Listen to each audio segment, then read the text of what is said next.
എന്താ നീ പെണ്ണ് പറഞ്ഞവരെ കട്ട് ചെയ്താൽ പെണ്ണല്ലേ ഒരെണ്ണം എനിക്ക് വേണ്ട. എനിക്ക് ആ ഒരു മഹാഭാരം ചുമക്കാൻ നമുക്ക് സൂപ്പർ സ്റ്റാർ എന്ന് പറയുന്നത് ഭയങ്കര ഭാരം.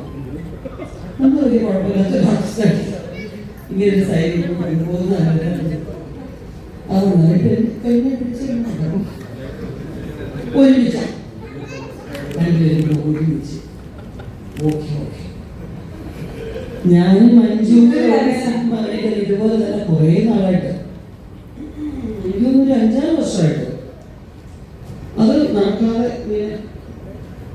ഇല്ലേ. ശങ്കർ നമ്മുടെ ശങ്കർ രാമകൃഷ്ണൻ ഡയറക്ടർ ശങ്കറാണ് ആദ്യ ഒരു സിനിമ വലിയ സന്തോഷമായിട്ടുണ്ട്. എൻ്റെ ഓർമ്മയില് ഇൻസ്പെക്ടർ ബൽറാം എന്നൊരു സിനിമ, ആ സിനിമയുടെ ഷൂട്ട് നടക്കുമ്പോൾ കണ്ണൂരൊരു വീട്ടിലായിരുന്നു കേട്ടോ. അന്ന് ഞാൻ പുറത്തോട്ട് വന്നപ്പോൾ എന്നെ 3 പ്രാവശ്യം വരുമ്പോഴൊക്കെ ഇങ്ങനെ കൈ കാണിക്കുന്നു. കുറച്ച് അനാൽക്കൊക്കെ ഉണ്ട്. അപ്പൊ അവിടുത്തെ ആ വീട്ടിൽ ആ അമ്മ എടുത്ത് പറഞ്ഞു, ജോഷി ഇതിന്റെ മകളുണ്ടല്ലോ നല്ല ആർട്ടിസ്റ്റാണ്, നല്ലോണം നിൽക്കുമ്പോൾ ഡാൻസ് ചെയ്യൂട്ടോ, ഒന്ന് കണ്ടുപോകുന്ന പറയുമ്പോൾ കണ്ണൊക്കെ നല്ലോണം വരച്ച് മഞ്ഞ് വെച്ച്. ഓ അതിനിപ്പോൾ ആദ്യമല്ല പറയുന്നത്, മഞ്ഞിനെ ഞാൻ ഒരുപാട് സ്ഥലത്ത് കണ്ടിട്ടുണ്ടെങ്കിൽ ഇവിടെ നിബ്രഹ്മ വരെ കണ്ണൊക്കെ നീട്ടി വെച്ചിട്ട് വെച്ചു. അതിനകത്ത് കുറേ ഫോട്ടോസ് ഞാൻ നോക്കി. നമ്മൾ സിനിമയിലും വരച്ചിരുന്നു. ഇല്ല, നല്ല ആഗ്രഹമൊക്കെ. അദ്ദേഹത്തെ ആ ഷൂട്ടിങ്ങിൻ്റെ ആരോ പ്രധാനപ്പെട്ട ഒരാളാണ് അവിടെ കൊണ്ടുവന്നത്. അപ്പോൾ നല്ല എല്ലാത്തിനും നല്ല കഴിവൊക്കെ ആവശ്യം കേട്ടോ. അപ്പോൾ ഒരു വിഷയം വരുമ്പോൾ ഞാൻ പറയാം എന്ന് പറഞ്ഞു. അത് കഴിഞ്ഞ് പിന്നെ കുറച്ച് കഴിഞ്ഞപ്പോൾ അദ്ദേഹത്തെ കാണാനില്ല. അദ്ദേഹത്തെ കൂടെ പരിചയപ്പെടുത്താൻ കൊണ്ടുവന്ന് IV ശശിയൊന്ന് പരിചയപ്പെടാൻ നമ്മൾ പോയി. അങ്ങനെ ഒരു സംഭവം ഉണ്ടായിട്ടുണ്ട്. അങ്ങനെ ഒരു സംഭവം ഉണ്ടായിട്ടുണ്ട്. ഞാൻ പറഞ്ഞിട്ട് എന്തായാലും വേറെന്താണ് ഞങ്ങളോട് ചെയ്യേണ്ടത്? എന്തെങ്കിലും എന്ത് ഞങ്ങളോട് ചെയ്യേണ്ടത്? പ്രൊഡ്യൂസ് ചെയ്യാൻ കാശ് ഞാൻ അത് പ്രതീക്ഷിച്ചു. പ്രൊഡ്യൂസ് ചെയ്യാൻ ഇടാന്ന് വിചാരിച്ചു. 8 പവനും 4 എന്നെ തന്നിട്ട് പറഞ്ഞു എന്തോ പോയി ചെയ്തിട്ട് പണം ചെയ്യുന്നത് അല്ലേ? പക്ഷെ ചേച്ചി മാത്രമല്ല, ചേച്ചിയുടെ കൂടെ ചേച്ചിയുടെ ഹസ്ബൻഡ് ശിവൻചേട്ടൻ കെട്ടിക്കണം 4 എന്നെ തന്നു. ഞാൻ പറഞ്ഞു വേണ്ട, തൽക്കാലം കാശൊക്കെ ഉണ്ട്. ഈ 2 മാല കൊണ്ട് അവിടെ വെച്ച് നിർത്താനാണ് ഈ മുകേഷ് ചേട്ടൻ എന്നെ പറ്റി കഥ പറഞ്ഞാൽ മുകേഷ് ചേട്ടൻ എന്നെ പറ്റിക്കുന്നതായിരുന്നു സ്ഥിരം ജോലി. ഞാൻ പല സ്ഥലങ്ങളും പറഞ്ഞു. അപ്പൊ ഒരുപാട് ആർട്ടിസ്റ്റുകളുള്ള പടമാണല്ലോ അത്. ഇത് എല്ലാവരും എല്ലാ പടത്തിലും കാണും. അപ്പൊ എല്ലാവരുടെയും കുടുംബകാര്യങ്ങളൊക്കെ അറിയും. അപ്പോൾ ഒരു പടത്തിന് കുറേ ആർട്ടിസ്റ്റ് സിനിമയെ ഡയറക്റ്റ് കൊടുക്കുന്ന ഒരു സിനിമ എനിക്കൊക്കെ അറിയാം. ആ സിനിമയുടെ കുറേ പേര് ക്യാപ്റ്റൻ രാജേന്ദ്രൻ അവരൊന്നും ഇതിലുണ്ടേ. അപ്പോൾ മുകേഷ് ഇങ്ങനെ ഒറ്റയ്ക്കൊരു സ്ഥലത്ത് പോയിരിക്കും. നോക്കുന്നു, ഒരു പേനയും ഒരു പേപ്പറും ഇട്ടു. എന്താ വിളിച്ചിട്ട് എന്തെന്നാ എഴുതുന്നതാണ് ഋഷി? എല്ലാവരും എന്നെ കളിയാക്കുന്നു ഋഷി. എനിക്ക് പാട്ടൊക്കെ എഴുതുന്നു. ഋഷി കണ്ടില്ലേ, നമ്മുടെയൊക്കെ നാടകം കൊടുക്കുന്നതല്ലേ. അപ്പം എനിക്ക് പാട്ടൊക്കെ എഴുതണമെന്ന് ഭയങ്കര ആഗ്രഹമുണ്ട്. പക്ഷെ അവരെ പറയുമ്പോൾ മുകേഷ് പാട്ട് എഴുതാനൊന്നും ആളില്ല, എനിക്ക് വയലാറെന്നാണ് വിചാരം എന്നൊക്കെ പറയും. അപ്പോൾ ഉടനെ എനിക്ക് സെന്റിമെന്റ്സ് വരും. നമ്മൾ ആര് പറഞ്ഞു മുകേഷൊക്കെ അങ്ങനെ? പിന്നെ ഇവരാണോ തീരുമാനിക്കുന്നത്? മുകേഷൊക്കെ എഴുതിട്ട് എന്നെ വായിച്ച് കേൾപ്പിക്കും. ഞാനൊരു വലിയ സപ്പോർട്ട് ചെയ്ത ഒരാളായിട്ട് നിൽക്കുക. അപ്പോഴീ ഒറിജിനൽ സ്വഭാവത്തെക്കുറിച്ച് ഞാൻ മറന്നു പോകുന്നു. പിന്നെ ഞാൻ പറ്റിപ്പോകും. ചെയ്തു പക്ഷേ ഇത് കളിയാക്കത്തില്ല. കളിയാക്കത്തില്ല.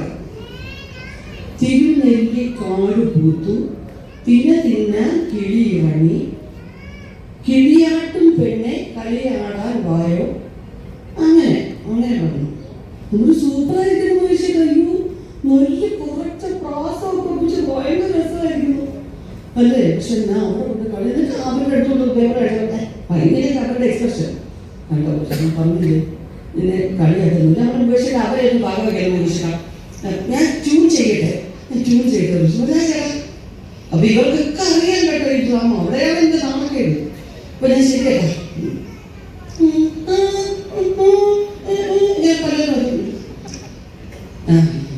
തിരുനെല്ലിക്കാട് പൂത്തു തിന തിന്ന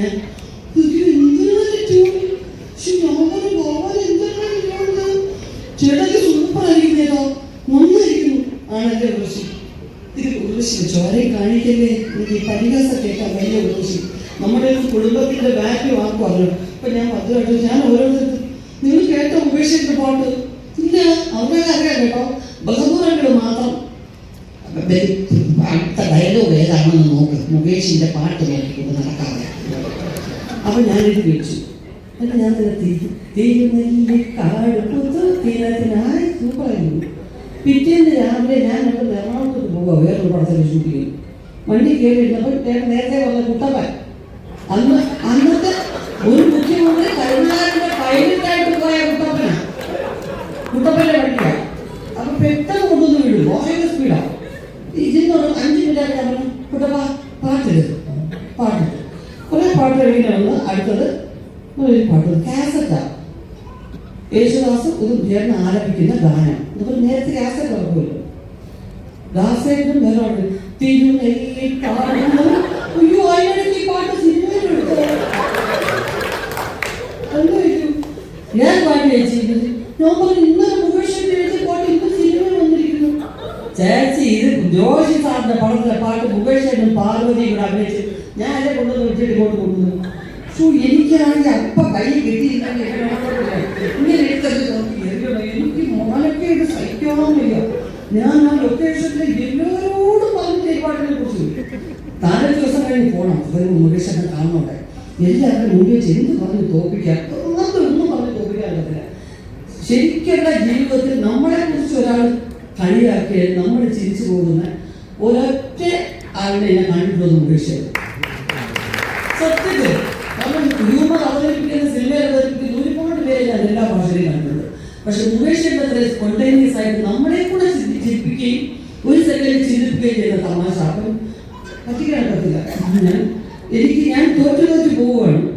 ഈശ്വര ആരെങ്കിലും എന്തെങ്കിലും ഒരു വഴി കാണുക ചെന്നോടെ ലൊക്കേഷൻ. ഗുഡ് മോർണിംഗ്, പാട്ടുകളെ മുകേഷിന്റെ ഓരോരുത്തർ പക്ഷെ എനിക്ക് അറിഞ്ഞൂടാ. എനിക്ക് അപ്പോഴേ അറിയാം വേറെ സിനിമയിലെ പാട്ടാണ്, ഞാൻ ചുമ്മാ അഭിനയിച്ചതാണ്. അതുപോലെ ഏതെല്ലാം സന്ദർഭത്തിൽ അത് ഈ പടത്തിൽ മുകേഷെ കൊണ്ടുവന്നപ്പോൾ ഞാൻ പറഞ്ഞു ആദ്യത്തെ ലൊക്കേഷൻ കൊണ്ടുപോകാൻ പറ്റില്ല. അയ്യോ സൂപ്പറാക്കി. കാരണം പറയോ ലൊക്കേഷനുകൾ ആനന്ദകരമാക്കാൻ സത്യത്തിൽ കുറെ കഥ കേൾക്കാൻ നമ്മളെ തന്നെ പരിഹസിക്കും, നമ്മളെ തന്നെ പറ്റിക്കും, എന്നാലും കൂടെ നമ്മൾ കഥ കേൾക്കും. അങ്ങനെ എന്തായാലും പ്രൊഡക്ഷൻ ഹൗസ് ഐശ്വര്യമായിട്ട് അഭിലാഷും അതെ ഞാനിപ്പോൾ ഒരു പടം ചെയ്തു. അതിൻ്റെ റിലീസ് ഉടനെ ഉണ്ടാവും. പിന്നെ അത് ചെറിയ സാങ്കേതിക കാരണങ്ങളുകൊണ്ട് നമുക്കത് മുന്നോട്ട് കൊണ്ടുപോകാൻ പറ്റില്ല. അപ്പോൾ ഇത് സെക്കൻഡ് പ്രൊഡക്ഷൻ ആയിട്ടില്ല. ഞങ്ങൾ ആദ്യം പ്ലാൻ ചെയ്യുമ്പോൾ എൻ്റെ പ്രൊഡക്ഷൻ ഹൗസ് ഉണ്ടായിരുന്നില്ല. കഴിഞ്ഞു അഭിലാഷ് പെട്ടെന്ന് എന്നോട് വിളിച്ചു ചോദിച്ചു. പിന്നെ 2 ആഴ്ചയ്ക്ക് വിളിച്ചേച്ചി നമുക്കൊക്കെ പ്രൊഡക്ഷനിൽ കൂടെ ഇൻവോൾവ് ചെയ്താലോ എന്ന് ചോദിച്ചു. കുഴപ്പമില്ല, കാരണം വെച്ച് കഴിഞ്ഞാൽ അതിൽ വളരെ ആക്റ്റീവായിട്ട് പ്രവർത്തിക്കാൻ അറിയാവുന്ന ആളാണ് അഭിലാഷ്. അപ്പോൾ ഈ പുതിയ പ്രൊഡ്യൂസേഴ്സ് വരുമ്പോൾ പലരും എന്നോട് ചോദിക്കുന്ന ഒരു കാര്യമാണ് അടുത്ത സമയത്ത്, ചേച്ചി വന്നു കഴിയുമ്പോൾ പ്രൊഡ്യൂസേഴ്സ് കൗൺസിൽ ഭയങ്കരമായിട്ട് പേടിപ്പിക്കുന്നു, ഇതിൻ്റെ ആവശ്യമുണ്ടോ, നിങ്ങൾക്ക് പണം കൊടുക്കേണ്ട ആവശ്യമുണ്ടോ, മറ്റെന്തെങ്കിലും ബിസിനസ് ചെയ്താൽ പോലെ ഇങ്ങനെ ചോദിക്കുന്നത് എന്താ എങ്ങനെ പലരും ചോദിക്കാറുണ്ട്. അല്ലെ ഞാൻ പറയും കുറച്ച് നമ്മൾ കരുതലായിട്ടിരിക്കാൻ വേണ്ടിയായിരിക്കും. കാരണം എനിക്കറിയാൻ വയ്യ, കാരണം ധാരാളം നിർമ്മാതാക്കൾ ഇവിടെ വരണം, പ്ലാൻ ചെയ്ത് നല്ല സിനിമകളിലൂടെ ഉണ്ടാവണം എന്ന് പറയുന്നതാണെന്നാണ് എൻ്റെ വിചാരം. പക്ഷെ ഇപ്പോഴേ ഞാൻ അറിയുന്ന അങ്ങനെ അല്ല. എന്ന് പറഞ്ഞ പോലെ ഞാൻ പറഞ്ഞു ഞാൻ വരണോ ഉദ്ദേശിച്ച് വരണം ധൈര്യമായിട്ട് ചെയ്തില്ല. കാരണം എനിക്ക് വിശ്വാസമുള്ളൊരു സ്ക്രിപ്റ്റിൽ പ്രൊഡ്യൂസ് ചെയ്യപ്പെടേ അതല്ലേ ശരിയല്ലേ. അല്ലാതെ ഒരു കഥ പ്ലാൻ ചെയ്ത് ഇനിയിപ്പോൾ നമ്മളൊരു കഥ കേട്ട് പ്രൊഡക്ഷനിലോട്ട് കൊണ്ടുവരാമെന്ന് പറയുന്നതിനെക്കാട്ടിൽ അതുപോലെ ആരതി ഓരോ സെക്കൻഡ് എന്തെങ്കിലും ഒരു പുതിയ ചിന്ത വന്നാൽ അപ്പോൾ തന്നെ വിളിക്കും, ചേച്ചി ഇതിനകത്ത് ഇങ്ങനെ കൂടെ വന്നാൽ നന്നായിരിക്കും. അതുപോലെ ഓരോ ആർട്ടിസ്റ്റ് ഒരുപാട് ആർട്ടിസ്റ്റുള്ള ഒരു ഫിലിമായിരുന്നു. അതുകൊണ്ടാണ് ആദ്യം നമ്മൾ തമിഴ് മലയാളം എന്നുള്ള ബൈലിംഗിൽ തന്നെ മനസ്സിൽ ചിന്തിച്ചത് 2ലും കൂടെ ഉൾപ്പെടുന്ന ആർട്ടിസ്റ്റുകളെ വെക്കാനുള്ളത്. പക്ഷെ ഇപ്പം മെയിൻ മലയാളത്തിലെ ആർട്ടിസ്റ്റുകൾ നമ്മുടെ ആർട്ടിസ്റ്റുകളൊക്കെ തന്നെ ആയിരിക്കണം എന്ന് കുറേ ഒരു ഗ്യാപ്പിന് ശേഷം ഞാൻ മുകേഷ് വേറായിട്ട് ചെയ്യുന്നു. അല്ല 4-5 ദിവസത്തിന് മുമ്പ് ചെയ്തു. എങ്കിൽ പോലും ഞങ്ങൾ ഉദ്ദേശിക്കുന്ന തരത്തിലൊരു കോമ്പിനേഷൻ ആയില്ല ആ സിനിമ. പക്ഷെ ഇത് അങ്ങനെ ഒരു സിനിമ ആവുമെന്നാണ് വിശ്വാസം. പിന്നെ മോള് അവരുടെ ക്യാരക്ടേഴ്സ് ചൂസ് ചെയ്യാനും സെലക്ട് ചെയ്യാനൊക്കെ ഇന്നത്തെ ജനറേഷൻ കുട്ടികൾക്ക് നല്ല കഴിവാണ്. എങ്കിൽ പോലും അതിനകത്ത് അവള് അത് ഇടപെടാറില്ല. അമ്മ ഒന്ന് നോക്കിയിട്ട് പറഞ്ഞാൽ മതി എന്നുള്ള രീതിയിലാണ്. അപ്പൊ ഈ സ്ക്രിപ്റ്റിൽ ഇതുവരെയും പൂർണ്ണമായിട്ട് അവരിത് കേട്ടിട്ടില്ല. അഭിലാഷ് എന്നോട് പറഞ്ഞു, ആരതി വിധി ഇവരെല്ലാം കൂടെ എന്നോട് ഡിസ്കസ് ചെയ്യുന്നുണ്ട്, ഞാൻ അവളോട് പറയുന്നുണ്ട്. പിന്നെ ഈ ക്യാരക്ടറുടെ ചില പ്രിപ്പറേഷൻ വേണ്ടിയുള്ള ചില കാര്യങ്ങൾ മാത്രം അഭിലാഷ് ആദ്യമേ പറഞ്ഞത് വേണം. അതുപോലെ ആരതിയും പറഞ്ഞു ഈ ക്യാരക്ടറിന് ഇങ്ങനെ ചില കാര്യങ്ങൾ വേണം എന്ന് പറഞ്ഞു. അങ്ങനെ അതിനുവേണ്ടി അവർ തയ്യാറെടുപ്പ് നടത്തിയിട്ടുണ്ട് ഫിലിമിന് വേണ്ടി. അപ്പോൾ തീർച്ചയായിട്ടും ഇന്നത്തെ പോലെ തന്നെ എല്ലാ ഈ സിനിമയുടെ റിലീസും അതിനുശേഷവും നിങ്ങളെല്ലാം പറയുന്ന നല്ല സഹകരണം എല്ലാം ഉണ്ടാവട്ടെ. അപ്പോൾ നേരത്തെ പങ്കുകളെ മഞ്ജുവാരും ചെയ്യുന്ന സൂപ്പർ സ്റ്റാർ തുടങ്ങിയ